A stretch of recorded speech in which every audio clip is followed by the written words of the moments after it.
Ce singe jouet était maudit. Chaque fois qu'il frappait son tambour, un accident se produisait. Un homme l'avait acheté par mégarde et s'empressa de retourner au magasin pour le rendre. Nullement le patron a refusé de le reprendre. À peine avait-il fini de parler que le singe se mit à jouer du tambour. L'homme, terrorisé, regarda autour de lui avec effroi. Le vendeur pensait qu'il lui faisait une mauvaise blague.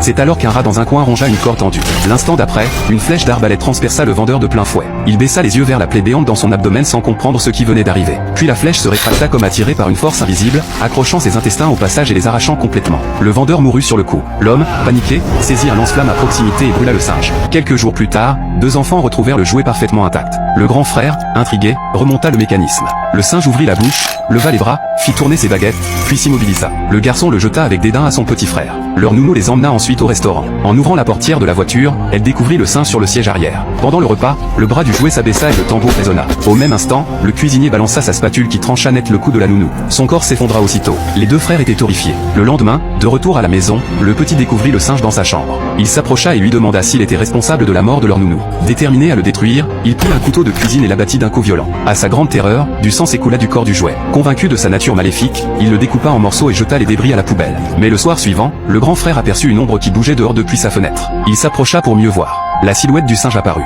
Il crut avoir la berlue, mais quand il se retourna, le singe était là, dans leur chambre.